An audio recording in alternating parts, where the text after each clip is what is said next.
सभी को नमस्कार। आज हम पढ़ेंगे कक्षा 7 साइंस का चैप्टर 1 पादपों में पोषण, जो कि इस बार क्लास 8th में भी आ रहा है आपके मिड टर्म एग्जाम में और डीओई के सिलेबस में वो दिया हुआ है। तो चलिए आज हम इसको पढ़ते हैं, जो कि दोनों के लिए इम्पोर्टेंट है, जो कि एक क्लास 7th में भी आ रहा है और 8th में भी आ रहा है। तो ये दोनों क्लास के बच्चों के लिए बहुत इंपॉर्टेंट जो है चैप्टर है। तो शुरुआत करते हैं हम चैप्टर 1 पादपों में पोषण। कक्षा 6 में आप पढ़ चुके हैं कि सभी जीवों के लिए भोजन आवश्यक होता है। आप यह भी पढ़ चुके हैं कि कार्बोहाइड्रेट, प्रोटीन, वसा, विटामिन एवं खनिज भोजन के घटक होते हैं। भोजन के 5 घटक होते हैं, जिनको हम मेन घटक कौन कौन से होते हैं? कार्बोहाइड्रेट, प्रोटीन, वसा, विटामिन एवं खनिज। भोजन के ये घटक हमारे शरीर के लिए आवश्यक है तथा इन्हें पोषक कहते हैं। ये घटक क्या होते हैं? हमारे शरीर के लिए आवश्यक होते हैं और इन्हें हम पोषक कहते हैं। सभी जीवों को भोजन की आवश्यकता होती है। पादप स्वयं के लिए भोजन बना सकते हैं, परंतु मानव सहित कोई भी प्राणी अपना भोजन स्वयं नहीं बना सकता। प्लांट क्या करते हैं? प्लांट अपना भोजन स्वयं बनाते हैं, लेकिन मानव सहित कोई भी जो एनिमल जो होते हैं वो अपना भोजन स्वयं नहीं बना सकते। तो वे पादपों तथा पादपों का आहार ग्रहण करने वाले जंतुओं से अपना भोजन प्राप्त करते हैं। एनिमल क्या करते हैं? या तो वो पादपों से सीधा जो आहार ग्रहण करते हैं या पादपों का आहार ग्रहण करने वाले जंतुओं से अपना भोजन प्राप्त करते हैं। अतः मानव तथा अन्य प्राणी प्रत्यक्ष अथवा अप्रत्यक्ष रूप से पादपों पर निर्भर रहते हैं। मतलब मानव हो गए या एनिमल, जो भी एनिमल होता है वो प्रत्यक्ष अथवा परोक्ष रूप से पादपों पर डिपेंड रहते हैं। बूझो जानना चाहता है कि पादप अपना भोजन किस प्रकार बनाते हैं। तो हम देखते हैं पादपों में पोषण की विधि कि पादप अपना भोजन किस प्रकार प्राप्त करते हैं। केवल पादप ही ऐसे जीव है जो जल, कार्बन डाइऑक्साइड एवं खनिज की सहायता से अपना भोजन बना सकते हैं। ये सभी पदार्थ उनके परिवेश में उपलब्ध होते हैं। पादप किसकी सहायता से भोजन बनाते हैं? जल, कार्बन डाइऑक्साइड एवं खनिज की सहायता से अपना भोजन बनाते हैं। पोषक पदार्थ सजीवों की शारीरिक संरचना, वृद्धि तथा क्षतिग्रस्त भागों के रखरखाव के लिए समर्थ बनाते हैं। जो पोषक पदार्थ हम खाते हैं वो हमारे सजीवों की जो शारीरिक संरचना होती है, वृद्धि होती है तथा क्षतिग्रस्त भागों के रखरखाव के लिए हमें समर्थ बनाते हैं तथा विभिन्न जैव प्रक्रमों के लिए आवश्यक ऊर्जा भी प्रदान करते हैं। तो हम अगर आते हैं यहाँ पे कि हमें पोषक पदार्थ क्यों खाने चाहिए या भोजन हमें क्यों आवश्यक होता है, तो उसका ये आपके लिए आंसर होगा। सजीवों द्वारा भोजन ग्रहण करने एवं उसके उपयोग की विधि को पोषण कहते हैं। पोषण किसे कहते हैं? सजीवों द्वारा भोजन ग्रहण करने एवं उसके उपयोग की विधि को पोषण कहा जाता है। एक क्वेश्चन का आंसर हो गया। दूसरा, पोषण की वह विधि जिसमें जीव अपना भोजन स्वयं संश्लेषित करते हैं, स्वपोषण कहलाती है। तो पोषण की वह विधि जिसमें जीव अपना भोजन स्वयं संश्लेषित करते हैं, स्वपोषण कहलाती है। अतः ऐसे पादपों को स्वपोषी पादप कहा जाता है। जंतु अधिकतर अन्य जीव पादपों द्वारा संश्लेषित भोजन ग्रहण करते हैं, उन्हें विषमपोषी कहते हैं। तो स्वपोषी किसको कहते हैं? जो अपना भोजन स्वयं बनाते हैं या पादपों से पादप होते हैं। और ऐसे जंतु जो अधिकतर अन्य जीव पादपों द्वारा संश्लेषित भोजन ग्रहण करते हैं, उन्हें विषमपोषी कहते हैं। पहली जानना चाहती है कि पादपों की तरह हमारा शरीर भी कार्बन डाइऑक्साइड, जल एवं खनिज से अपना भोजन स्वयं क्यों नहीं बना सकता। तो अब देखते हैं हम क्यों नहीं बना सकते। अब हम पूछ सकते हैं कि पादपों की खाद्य फैक्ट्रियाँ कहाँ स्थित है? पादपों में खाद्य फैक्ट्रियाँ मतलब जो भोजन बनता है वो फैक्ट्रियाँ कहाँ पर है पादपों में? तो क्या भोजन पादप के सभी भागों में निर्मित होता है? अभी तो पता ही नहीं है हमें। अथवा केवल कुछ विशेष भागों में उत्पन्न होता है? ये सब क्वेश्चन मार्क है कि क्यों हमें भोजन पादप के कौन से भाग में निर्मित होता है। पादप अपने परिवेश से कच्ची सामग्री किस प्रकार प्राप्त करते हैं? खाद्य फैक्ट्रियों तक उनका स्थानांतरण किस प्रकार होता है? ये सारे क्वेश्चन हमारे अंदर है। हम उनका क्वेश्चन को जो है आंसर इस चैप्टर में प्राप्त करेंगे। आगे बढ़ते हैं। प्रकाश संश्लेषण। पादपों में खाद्य संश्लेषण का प्रक्रम।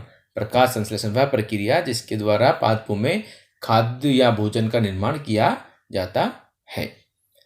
पत्तियां पादप की खाद्य फैक्ट्रियां होती है। पत्तियां क्या होती है? पादपों की खाद्य फैक्ट्रियां होती है। बहुत इंपॉर्टेंट आंसर क्वेश्चन पर लाइन है पूरी। ये पत्तियां पादप की खाद्य फैक्ट्रियां हैं। अतः सभी कच्चे पदार्थ पत्तियों तक पहुंचने चाहिए। मृदा में उपस्थित जल एवं खनिज जड़ द्वारा अवशोषित किए जाते हैं तथा तने के माध्यम से पत्तियों तक पहुंचाए जाते हैं। कहाँ से अवशोषित किए जाते हैं? मृदा में उपस्थित जल एवं खनिज जड़ मूल द्वारा अवशोषित किए जाते हैं तथा तने के माध्यम से पत्तियों तक पहुंचाए जाते हैं। पत्ती की सतह पर उपस्थित सूक्ष्म रंध्रों द्वारा वायु में उपस्थित कार्बन डाइऑक्साइड प्रवेश करती है। पत्ती के जो सतह पर जो सूक्ष्म रंध्र उपस्थित होते हैं जिन्हें कि हम स्टोमेटा बोलते हैं, उनके द्वारा वायु में उपस्थित कार्बन डाइऑक्साइड जो क्या होती है वो प्रवेश करती है। यह रंध्र कोशिकाओं द्वारा या रंध्र द्वार कोशिकाओं द्वारा घिरे रहते हैं। ये जो रंध्र होते हैं वो द्वार कोशिकाएं जो है, इनकी गार्ड सेल जिन्हें हम बोलते हैं, उनके द्वारा घिरे रहते हैं। ऐसे छिद्रों को रंध्र कहते हैं। जल एवं खनिज वाहिकाओं द्वारा पत्तियों तक पहुंचाए जाते हैं। जल एवं खनिज किसके द्वारा पत्तियों तक पहुंचाए जाते हैं? वाहिकाओं द्वारा पत्तियों तक पहुंचाए जाते हैं। जल एवं खनिज वाहिकाओं द्वारा पत्तियों तक पहुंचाए जाते हैं। ये वाहिकाएं नली के समान होती है। ये वाहिकाएं कैसी होती है? नली के समान होती है तथा जड़, तना, शाखाओं एवं पत्तियों तक फैली होती है। पोषकों को पत्तियों तक पहुंचाने के लिए वाहिकाएं एक सतत मार्ग बनाती है। वाहिकाएं क्या करती है? वाहिकाएं जो है एक सतत मार्ग का निर्माण करती हैं, जिसके द्वारा जो है क्या नाम की पोषक पदार्थ जो होते हैं पत्तियों तक पहुंचते हैं। पादपों में पदार्थों के परिवहन के विषय में आप अध्याय 7 में पढ़ेंगे, जो कि हम आगे देखेंगे। पहली जानना चाहती है कि पत्तियों में ऐसी क्या विशेषता है कि वे खाद्य पदार्थों का संश्लेषण कर सकती हैं, परंतु पादप के दूसरे भाग नहीं। पत्तियां ही खाद्य पदार्थों का संश्लेषण क्यों करती है या खाद्य पदार्थों का निर्माण करती हैं? तो इसका भी हम आंसर लेते हैं कि पत्तियों में एक हरा वर्णक होता है। पत्तियों में एक हरा वर्णक होता है जिसे क्लोरोफिल कहा जाता है। क्लोरोफिल सूर्य के प्रकाश की ऊर्जा का संग्रहण करने में पत्ती की सहायता करता है। इस ऊर्जा का उपयोग जल एवं कार्बन डाइऑक्साइड से खाद्य संश्लेषण में होता है। तो पत्तियों में क्या होता है? एक हरा वर्णक होता है जिसे हम क्लोरोफिल बोलते हैं, और क्लोरोफिल सूर्य के प्रकाश को ग्रहण करता है, संग्रहण करता है पत्ती में, और इस ऊर्जा का जो उपयोग जल एवं कार्बन डाइऑक्साइड के साथ मिलकर खाद्य संश्लेषण में करता है। तो पत्तियां ही इस वजह से बनाई जाती है क्योंकि उनमें क्लोरोफिल उपस्थित होता है, इसीलिए वो खाद्य संश्लेषण कर पाती हैं। क्योंकि खाद्य संश्लेषण सूर्य के प्रकाश की उपस्थिति में होता है, इसलिए इसे प्रकाश संश्लेषण कहते हैं। अतः हमने देखा कि क्लोरोफिल सूर्य का प्रकाश, कार्बन डाइऑक्साइड, जल, प्रकाश संश्लेषण के लिए आवश्यक हैं। ये सब चीजें जो थी हमारे पास सारी की सारी ये प्रकाश संश्लेषण के लिए आवश्यक थी। इस पृथ्वी पर यह एक अद्वितीय प्रक्रम है। पत्तियों द्वारा सौर ऊर्जा संग्रहित की जाती है तथा पादपों में खाद्य के रूप में संचित हो जाती है। पत्तियों द्वारा जो सौर ऊर्जा होती है, जो सूरज से द्वारा ऊर्जा मिलती है, वह कार्बन डाइऑक्साइड, जल, क्लोरोफिल के साथ मिलकर क्या होती है? खाद्य के रूप में संचित हो जाती है। अति सभी जीवों के लिए सूर्य ऊर्जा का चरम स्रोत है। सभी जीवों के लिए ऊर्जा का चरम स्रोत क्या है? सूर्य है। क्या आप कल्पना कर सकते हैं कि प्रकाश संश्लेषण नहीं होगा तो क्या होगा? हम देखते हैं क्या हो सकता है। प्रकाश संश्लेषण नहीं होगा तो क्या होगा? प्रकाश संश्लेषण न होने की स्थिति में खाद्य उपलब्ध नहीं होगा, खाना उपलब्ध नहीं होगा।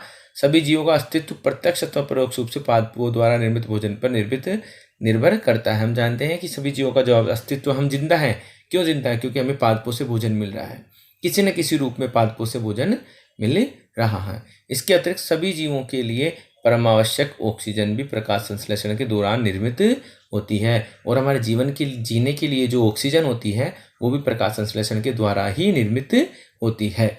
प्रकाश संश्लेषण की अनुपस्थिति में पृथ्वी पर जीवन की कल्पना असंभव है। मतलब अगर प्रकाश संश्लेषण नहीं होगा तो पृथ्वी पर क्या होगा? जीवन की कल्पना असंभव होगी।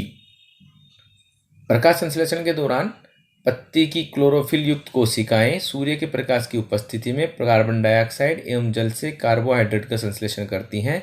इस प्रक्रम को निम्न समीकरण द्वारा हम दर्शा सकते हैं। तो प्रकाश संश्लेषण के दौरान क्या होता है? पत्ती की जो क्लोरोफिल युक्त कोशिकाएं होती है वो सूर्य के प्रकाश की उपस्थिति में, देखो क्लोरोफिल हो गया, सूर्य का प्रकाश हो गया, हम समीकरण दिखा रहे हैं।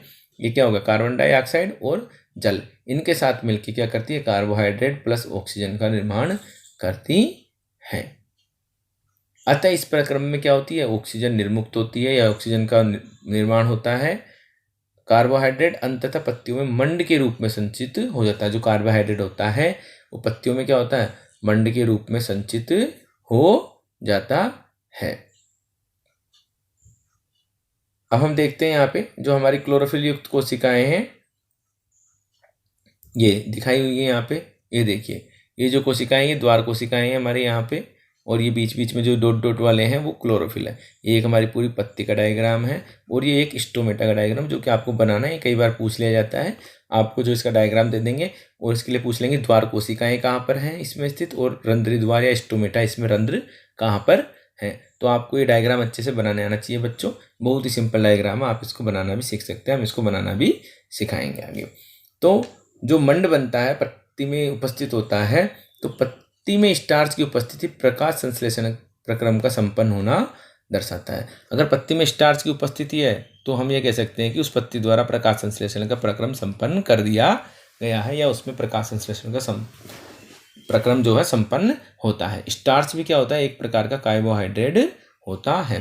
अब आप ये प्रकाश संश्लेषण के लिए देखो डायग्राम यहाँ देख सकते हैं कि पत्तियां हैं, पत्तियों को सौर ऊर्जा प्राप्त हो रही है और हमारे वातावरण से कार्बन डाइऑक्साइड जो ग्रहण की जा रही है इसमें, और जो जल व खनिज हमारे जल के द्वारा इसमें पौधों में पत्तियों तक ले जाया जा रहा है और पत्तियों में क्लोरोफिल पहले से उपस्थित है। तो ये सारी प्रक्रिया मिलके जो है यहाँ पे ऑक्सीजन का निर्मोचन कर रही है, ऑक्सीजन का निर्माण कर रही है। और जो मंड का निर्माण होता है कार्बोहाइड्रेट का, वो पत्तियों में संचित होता जाता है। ये डायग्राम आप अच्छे से बना लें। प्रकाश संश्लेषण दर्शाने के लिए व्यवस्था चित्र। बूजों ने देखा कि कुछ पादपों की पत्तियां गहरी लाल, बैंगनी अथवा भूरे रंग की होती है। वह जानना चाहते क्या इन पत्तियों में प्रकाश संश्लेषण होता है। चलो देख लेते हैं। पत्तियों के अतिरिक्त पादपों के दूसरे हरे भागों जैसे कि हरे तने व हरी शाखाओं में प्रकाश संश्लेषण होता है। मरुस्थलीय पादपों में वाष्पोत्सर्जन द्वारा जल क्षय को कम करने के लिए पत्तियां सल्क अथवा सूल रूपी हो जाती है। कैसे होती है, सल्क अथवा सूल के जैसी हो जाती है। इन पादपों के तने हरे होते हैं जो प्रकाश संश्लेषण का कार्य भी करते हैं। इनके पादपों के जो तने होते हैं वो हरे होते हैं और प्रकाश संश्लेषण का भी कार्य करते हैं। तो यहाँ पे जो है आपने देखा मरुस्थलीय पादपों में वाष्पोत्सर्जन द्वारा जल क्षय को कम करने के लिए क्या होती है, पत्तियां सल्क अथवा सूल के रूप में हो जाती हैं, कांटे नुमा हो जाती हैं, और वो ही क्या करती हैं, प्रकाश संश्लेषण का काम करती हैं। तो ऊपर वाले उसको जो हम जानने के लिए कि अलग अलग कलर की जो है पत्तियों में आयोडाइज परीक्षण भी हम कर सकते हैं। तो हम देखते हैं कि क्रियाकलाप 1.1 है हमारे यहाँ पे। एक ही प्रकार के पादपों को 2 गमले में लीजिए। एक का अंधकार वाले बॉक्स में 72 घंटों के लिए रखिए तथा दूसरे को सूर्य के प्रकाश में रखते हैं। दोनों पादपों की पत्तियों में आयोडीन परीक्षण उसी प्रकार करेंगे जैसे आपने कक्षा 6 में किया था। अपने अवलोकनों को नोट कीजिए। अब उस गमले को जिसे आपने अंधकार में रखा था 3-4 दिनों के लिए सूर्य के प्रकाश में रख दीजिए। पुनः इसकी पत्ती पर आयोडीन परीक्षण कीजिए। अपने परीक्षण नोटबुक में आपको लिखने हैं। तो उन परीक्षणों से हमारा ये निकल के आता है कि हरी पत्तियों के अतिरिक्त अन्य वर्ण की पत्तियों में भी क्लोरोफिल होता है, परंतु इन पत्तियों में उपस्थित लाल, भूरे अथवा अन्य वर्ण क्लोरोफिल के हरे रंग का प्राच्छादन कर देते हैं, अर्थात उसे ढक लेते हैं। उसको वो जो है हरे रंग को ऊपर नहीं आने देते, इसलिए हमें वो दिखाई नहीं देता। अतः इन पत्तियों में प्रकाश संश्लेषण होता है। हम यहाँ पे चित्र जो है 1.4 देख सकते हैं, आप देखना चाहो तो, जैसे कि आगे दिया हुआ ये रहा। विभिन्न रंगों की पत्तियां आपने देखा होगा, और सब पत्तियों में भोजन बनता है। सब पत्तियों में कुछ ना कुछ फ्रूट्स आते हैं। आपने देखा पेड़ों की जो पत्तियां होती हैं उनमें उस पेड़ में कुछ ना कुछ फ्रूट्स आते हैं। तो हर कलर की पत्तियों में क्या होता है, यहाँ पे जो है इनका में प्रकाश संश्लेषण प्रक्रिया होती है। अब हम देखते हैं हरी पत्तियों के अतिरिक्त, ये हमने पढ़ लिया है। अपने गीली दीवारों पर तालाबों अथवा ठहरे हुए जलाशय में हरे अवपंखी काई जैसे, जिसे हम काई बोलते हैं, देखे होंगे। ये सामान्यतः कुछ जीवों की वृद्धि के कारण बनते हैं जिन्हें हम शैवाल कहते हैं। जो आपने हरी हरी काई देखते हैं वो क्या होते हैं, वो शैवाल होते हैं।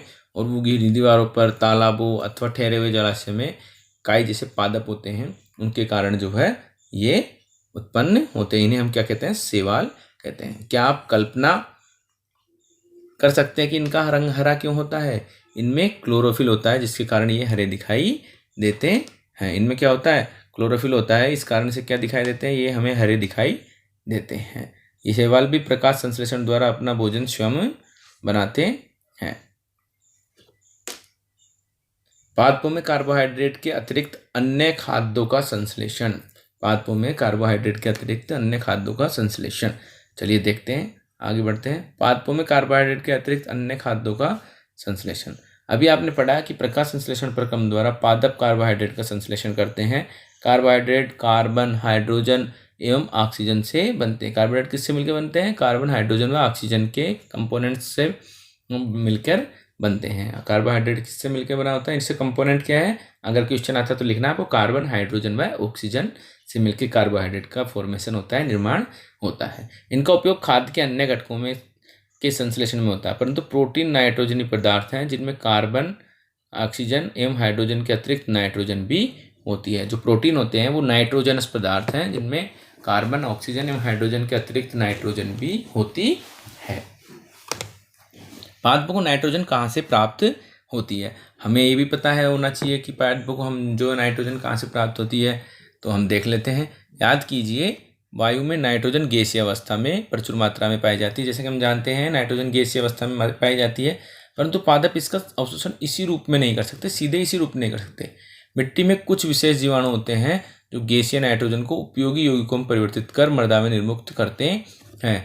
कुछ जीवाणु होते हैं विशेष जो क्या करते हैं, जो गैस वाली नाइट्रोजन होती है हमारे वातावरण में, उसको नाइट्रोजन के यौगिकों में परिवर्तित कर देते हैं और वो मृदा में निर्मुक्त करते हैं। ये जो नाइट्रोजन यौगिक पदार्थ होते हैं, ये विलेय पदार्थ पादपों द्वारा जल के साथ अवशोषित कर लिए जाते हैं। देखा होगा आपने कि जो कोई किसान होता है अपने खेतों में उर्वरक तथा खाद डालते हैं जिसमें नाइट्रोजन पदार्थों की प्रचुरता होती है। कौन से पदार्थों की प्रचुरता होती है? नाइट्रोजन पदार्थों की प्रचुरता होती है। इस प्रकार अन्य संगठनों के साथ पादपों की नाइट्रोजन की मांग की आपूर्ति हो जाती है। इसके पश्चात पादप खाद्य के अन्य संगठनों जैसे कि प्रोटीन एवं वसा का संश्लेषण करते हैं। नाइट्रोजन प्राप्त होती है नाइट्रोजन के यौगिकों के रूप में। पादपों में पोषण की अन्य विधियां आते हैं, हम अन्य विधियां देखते हैं। कुछ पादप ऐसे भी हैं जिनमें क्लोरोफिल नहीं पाया जाता। कुछ प्लांट होते हैं जिनमें क्लोरोफिल नहीं होता, तो वे भोजन संश्लेषित नहीं कर पाते। वे कैसे जीवित रहते हैं तथा वे पोषक किस प्रकार प्राप्त करते हैं? हमारे मन में ये सारे क्वेश्चंस आते हैं कि जिनमें क्लोरोफिल नहीं होता वो भोजन कैसे करते होंगे, वो जीवित कैसे रहते होंगे। तो मनुष्य एवं अन्य प्राणियों की तरह ये भी अपने पोषण के लिए अन्य पादपों द्वारा निर्मित खाद्य पर निर्भर होते हैं, तो वे विषम पोषी प्रणाली का उपयोग करते हैं। आप यहाँ चित्र 1.5 को देख सकते हैं कि आपको एक वृक्ष के तने एवं शाखाओं से लिपटी रस्सीनुमा पीले रंग की संरचना, ये जो आपका 1.5 ये डायग्राम देख रहे हैं आप यहाँ पे, इसमें आपको दिखाई दे रही होगी कि वृक्ष के तने एवं शाखाओं से लिपटी रस्सीनुमा पीले रंग की संरचना दिखाई देती है। ये अमरबेल का पादप है जिसे हम कसकूटा बोलते हैं, अमरबेल। ये आप कहीं भी देख सकते हैं, कोई भी प्लांट होगा उसके ऊपर एक पतली पतली डोरी के रूप में छोटी बहुत बारीक पतली सी रस्सीनुमा जो है पीले रंग की स्ट्रक्चर आपको दिखाई देती है। और इसमें क्या होता है, इसमें जो है क्लोरोफिल नहीं होता। ये अपना भोजन उस पादप से प्राप्त होते हैं जिस पर ये आरोहित होते हैं। ये प्लांट कहाँ से प्राप्त करते हैं? वहाँ से जहाँ पर ये जिस भी प्लांट के ऊपर उग जाते हैं उस प्लांट से अपना भोजन प्राप्त करते हैं। तो ये पादप क्या कहलाते हैं? ये परपोषी कहलाता है, मतलब दूसरों से पोषण प्राप्त कर रहा है, उसके ऊपर रहकर पोषण प्राप्त कर रहा है। क्योंकि अमरबेल जैसे पादप परपोषी को अमूल्य पोषकों से वंचित करते हैं तो इन्हें परजीवी कहते हैं। ये क्या करते हैं, जो जिस प्लांट के ऊपर ये उगते हैं उसको उसके ही अमूल्य जो पोषक तत्व होते हैं उनसे वंचित कर देते हैं और खुद उस पोषक तत्व को ग्रहण करते रहते हैं, अतः इन्हें क्या कहते हैं? परजीवी कहते हैं। क्या हम एवं अन्य जंतु भी एक प्रकार के परजीवी हैं? आपको इस पर विचार भी करना चाहिए। अपने अध्यापक से इस विषय पर आप चर्चा कर सकते हैं। क्या हम अन्य जीवों के परजीवी हैं? मानव को देखा जाए तो परजीवी नहीं है। क्यों? क्योंकि हम किसी दूसरे को जो है नुकसान नहीं पहुंचाते या उसके पोषक तत्वों को नष्ट नहीं करते हैं। तो देखते हैं कौन कौन से जीव जो परजीवी हो सकते हैं। पहली जानना चाहती है कि हमारा क्या रक्त चूसने वाले मच्छर, खटमल, जू एवं जोंक जैसे जीव भी परजीवी हैं? चलिए हम देखते हैं, आगे बढ़ते हैं। आप बता सकते हैं है या नहीं है। क्यों? क्योंकि क्या होता है, मच्छर हमारा जो खून चूसेगा और खटमल हमारा खून चूसेगा और हमें नुकसान पहुंचाते हैं। जू क्या करती है? जू भी हमें नुकसान पहुंचाती है। जोक हमारा खून चूसता है। तो ये सब क्या है? ये परजीवी हैं। ठीक है, तो ये जैसे जो भी जीव होते हैं परजीवी दूसरों के ऊपर रह के जो है क्या कर रहे हैं, ये उसके जो पोषक पदार्थ होते हैं उनको ग्रहण कर रहे हैं और अपना जो है जीवन यापन कर रहे हैं। क्या आपने ऐसे पादपों को देखा तथा उनके विषय में सुना है जो जंतुओं का भक्षण करते हैं? कुछ ऐसे पादप भी है जो कीटों को पकड़ते हैं तथा इन्हें पचा जाते हैं। क्या यह विस्मयकारी नहीं है, आश्चर्यजनक नहीं है? ऐसे पौधे हरे या अन्य किसी रंग के हो सकते हैं। चित्र 1.6 के पादप को देखिए। इसके घड़े के समान दिखाई देने वाली संरचना वास्तव में उसकी पत्ते का रूपांतरित भाग है। पत्ते का शीर्ष भाग घड़े का ढक्कन बनाता है घड़े के अंदर अनेक रोम होते हैं जो नीचे की ओर ढलके रहते हैं अर्थात अधोमुखी होते हैं। जब कोई कीट घड़े में प्रवेश करता है तो यह उसके रोमों के बीच फंस जाता है। घड़े में उपस्थित पाचक रस की द्वारा कीटों का पाचन हो जाता है। कीटों को भक्षण करने वाले ऐसे पादप कीटभक्षी पादप कहलाते हैं। कौन से पादप कहलाते हैं? कीटभक्षी पादप कहलाते हैं। मतलब कीटों का भक्षण करने वाले पादप कीटभक्षी पादप कहलाते हैं। अब हम यहाँ पे पहले डायग्राम देख लेते हैं 1.6। अब आप ये देखिए जो डायग्राम है इसमें जो घड़े की स्ट्रक्चर दिखाई दे रही है, घड़े के समान स्ट्रक्चर दिखाई दे रही है। तो ये जो ढक्कन बना रहा है ये पत्ते का शीर्ष भाग ढक्कन बनाता है इसमें, ठीक है। और ये जो पूरा जो घड़ा टाइप की स्ट्रक्चर बनी हुई ये भी पत्तियों का ही रूपांतरित रूप होता है। पत्तियां इस रूप में रूपांतरित हो जाती हैं।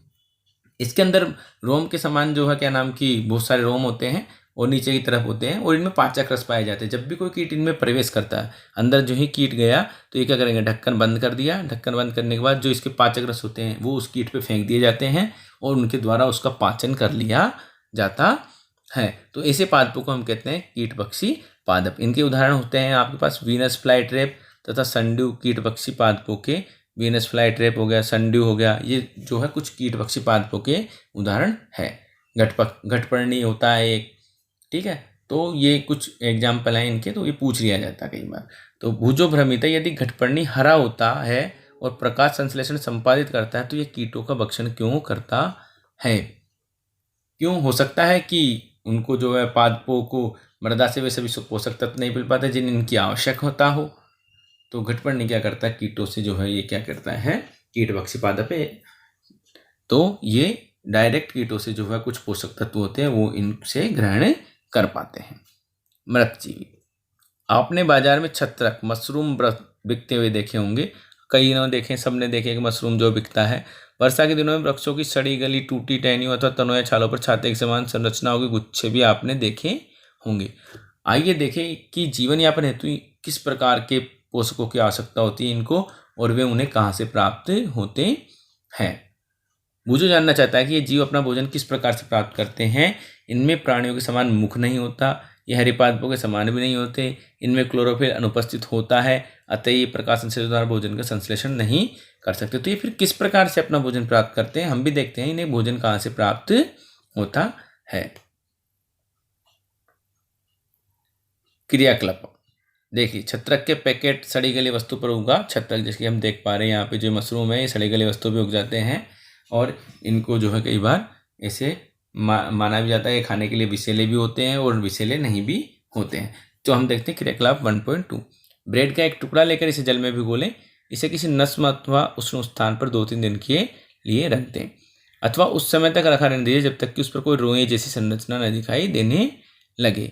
चित्र 1.8, ये धब्बे किस रंग के हैं हम देखेंगे। चित्र 1.8, किसी आवर्धक लेंस अथवा सूक्ष्मदर्शी की सहायता से इनका अवलोकन कीजिए। अपने प्रेक्षणों को नोटबुक में आपको लिखना है। बहुत संभव है कि आपको रुई के धागों के समान संरचनाएं दिखाई पड़े। जब हम इसको ब्रेड को रखते हैं तो आप देखते हैं 2-4 दिन बाद में उस पर कुछ हरे हरे से कलर के या धब्बे से या रुई जैसी संरचनाएं हो जाती है। तो ये जो संरचनाएं होती है वो हम जिनको आंखों से बहुत कम दिखाई देती है, लेकिन अगर हम आवर्धक लेंस से देखेंगे तो हमें जो वो बॉडी और आवर्धित रूप में दिखाई देंगी। तो ये जीव या कवक जो होते हैं ये कहलाते हैं फंजाई कहलाते हैं। ये जीव या क्या कहलाते हैं, कवक या फंजाई कहलाते हैं। इनकी पोषण प्रणाली अथवा पोषण विधि विभिन्न प्रकार की होती है। तो ये इनकी पोषण प्रणाली अलग होती है। ये क्या करते हैं, ये मृत अथवा सड़ने वाली विघटनकारी वस्तुओं की सतह पर कुछ पाचक रसों का स्त्राव करते हैं तथा उसे साधारण व विलय के रूप में परिवर्तित कर देते हैं। तत्पश्चात वे इस विलयन का भोजन के रूप में उपयोग करते हैं। मतलब ऐसे जीव हैं जो मृत एवं विघटनकारी वस्तुओं की सतह पर उगकर उससे जो है क्या करते हैं, पाचन या अपना पोषण प्राप्त करते हैं। ये जो है कवक या फंजाई कहलाते हैं। इन्हें मृतजीवी भी हम कहते हैं। इस प्रकार की पोषण प्रणाली को जिसमें जीव किसी मृत अथवा विघटित जैविक पदार्थों से पोषक तत्व प्राप्त करते हैं मृतजीवी पोषण कहलाते हैं। तो इसको जरूर पढ़ लें। और मृतजीवी पोषण प्रणाली का उपयोग करने वाले जीव क्या होते हैं, मृतजीवी कहलाते हैं। बहुत इंपॉर्टेंट है। मृतजीवी कौन होते हैं, परजीवी कौन होते हैं। आपने विषमपोषी पोषण देख लिया, समपोषी पोषण देख लिया। तो जो हमारा कवक है जो क्या करता है वह मृतजीवी पोषण करता है और मृतजीवी कहलाते हैं। कवक यानी कि फंजाई आचार, चमड़े, कपड़े तथा अन्य पदार्थ पे उगते हैं। आपने देखा होगा तो बारिश के मौसम में जो चमड़े की चीज़ें होती हैं उन पे भी हरी हरी फफूंद के टाइप जो कहते हैं हम कवक के या फंजाई के जैसे संरचना उग जाती है, चमड़े पे हो जाती है, हमारे कपड़ों पे लग जाती है, फंगस जिसे हम बोलते हैं। तो ये सब वो कवक ही होता है, फंजाई होता है। ये उन स्थानों पर भी उगते हैं जो नम एवं उष्ण हो। कवकों की वृद्धि के लिए वर्षा ऋतु सबसे अच्छी परिस्थितियाँ प्रदान करती हैं। इसी कारण वर्षा ऋतु के दौरान अनेक वस्तुएं कवकों की वृद्धि के कारण नष्ट अथवा अनुपयोगी हो जाती हैं। आगे बढ़ते हैं। पहेली को याद है कि उसके सुंदर जूते जिन्हें वह विशेष अवसरों पर पहनती थी वर्षा ऋतु में कवक के कारण खराब हो गए। वह जानना चाहती है कि वर्षा ऋतु में कवक अचानक कैसे प्रकट हो जाते हैं। कैसे प्रकट हो जाते हैं देखते हैं। सामान्यतः होता क्या है, कवकों के बीजाणु वायु में उपस्थित होते हैं जब वे किसी ऐसे जैव पदार्थ अथवा उत्पाद पर बैठते हैं जो नम एवं उष्ण हो तो वे क्या होते हैं, अंकुरित होकर नए कवक को जन्म देते हैं। मतलब हमारे वातावरण में उनके बीज उपस्थित हैं और जब वो नम एवं उष्ण जो है जैव पदार्थ पे बैठते हैं तो वे क्या होते हैं, अंकुरित होते हैं और नए कवक को जन्म देते हैं। क्या आप अब बता सकते हैं कि हम अपनी वस्तुओं को कवक द्वारा खराब होने से किस प्रकार बचा सकते हैं? किस प्रकार बचा सकते हैं? हम इसको जो धूप में रखें, नम स्थान पर रखें, नम स्थान पर नहीं रखें, उनकी हवा नहीं लगने दे, जल्दी से नम नहीं होने दे। इस प्रकार से हम उनको जो है बचा सकते हैं। इनको अंदर जो अलमारी में रख दें आप, और वहाँ पे वस्तु जो है वातावरण नम नहीं होना चाहिए। ठीक है, तो सीलन से बचाओ आप। जो बारिश में जो भी होता है जैसे सीलन वगैरह आ जाती है, जो नम स्थान हो जाता है, थोड़ा सा नमी का वातावरण हो जाता है, तो उसमें ये जल्दी पनपते हैं और हमारी वस्तु को खराब करते हैं। बूझो को याद है कि उसके दादाजी ने बताया था कि एक बार उनकी गेहूं की फसल कवक के द्वारा नष्ट हो गई थी। वह जानना चाहता है कि क्या कवक रोग कारक भी होते हैं? कवक रोग कारक भी होते हैं। गेहूं की फसल नष्ट हो गई थी उनकी, तो वह जानना चाहता है कि कवक क्या रोग कारक भी होते हैं। चलिए हम देख लेते हैं। हाँ, पहेली ने बताया कि यीस्ट एवं छत्रक जैसे कवक उपयोगी भी है, परंतु कुछ कवक पादपों, जंतु एवं मनुष्य में रोग उत्पन्न करते हैं और कुछ कवकों का औषधीय रूप में भी उपयोग होता है। कुछ जीव एक दूसरे के साथ रहते हैं तथा अपना आवास एवं पोषक तत्व एक दूसरे के साथ बांटते हैं। इसे सहजीवी संबंध कहते हैं। बहुत इंपॉर्टेंट है और बार बार पूछा जाता है। उदाहरणतः कुछ कवक वृक्षों की जड़ों में रहते हैं। वृक्ष कवक को पोषण प्रदान करते हैं। वृक्ष क्या करते हैं, कवक को पोषण प्रदान करते हैं। बदले में उन्हें जन एवं पोषकों के अवशोषण में सहायता मिलती है। वृक्ष के लिए इस संबंध का विशेष महत्व होता है। एक बहुत इंपॉर्टेंट जो कि लाइकेन कहे जाने वाले कुछ जीवों में दो भागीदार होते हैं। इनमें से एक सेवाल होता है तथा दूसरा कवक होता है। सेवाल और कवक जो है लाइकेन कहलाते हैं, जीव एक साथ रहते हैं। तो इनमें एक तो सेवाल होता है और एक कवक होता है। सेवाल में क्लोरोफिल उपस्थित होता है जबकि कवक में क्लोरोफिल उपस्थित नहीं होता है। कवक सेवाल को रहने का स्थान, आवास, जल एवं पोषक तत्व उपलब्ध कराता है तथा बदले में सेवाल क्या करता है, प्रकाश संश्लेषण द्वारा संश्लेषित खाद्य कवक को देता है। दोनों साथ में रहते हैं, सहजीवन रखते हैं। सह मतलब साथ में जीवन यापन करते हैं। सेवाल क्या करता है, अपना भोजन बनाता है और कवक को देता है। और कवक उनको क्या देते हैं, कवक उन्हें रहने के लिए आवास, जल एवं पोषक तत्वों की उपलब्ध करवाता है। मृदा में पोषकों की पूर्ति किस प्रकार होती है? पुनः किस प्रकार से पोषकों की पूर्ति होती है? तो हम देखते हैं कि मृदा में पोषकों की पूर्ति किस प्रकार से होती है। क्या आपने किसानों को अपने खेतों अथवा माली को बगीचे के लोगों एवं गमलों में खाद अथवा उर्वरक डालते देखा भी होगा कभी, क्योंकि हम भी डालते हैं। तो वे इन्हें मृदा में क्यों मिलाते हैं? जो मृदा में कुछ खाद एवं उर्वरक होते हैं उन्हें मृदा में क्यों मिलाया जाता है? आप पढ़ चुके हैं कि पादप मृदा से खनिज पोषक तत्व अवशोषित करते हैं अथवा मृदा में इनकी मात्रा लगातार कम होती जाती है। मृदा में क्या होती है, मात्रा इनकी लगातार कम होती जाती है। उर्वरक एवं खाद में नाइट्रोजन, पोटेशियम, फास्फोरस जैसे पोषक तत्व होते हैं। पादपों द्वारा लगातार उपयोग किए जाने के कारण मृदा में उनकी मात्रा धीरे धीरे कम होती जाती है। इनकी मात्रा क्या होती है, धीरे धीरे कम होती जाती है। इसलिए क्या होता है, इसलिए मृदा को इन पोषक तत्वों से समृद्ध करने के लिए भूमि में उर्वरक तथा खाद मिलाने की आवश्यकता होती है। जब हम बार बार मिट्टी का यूज करते हैं तो इनमें पोषक तत्वों की मात्रा में क्या होती है, कमी होती जाती है।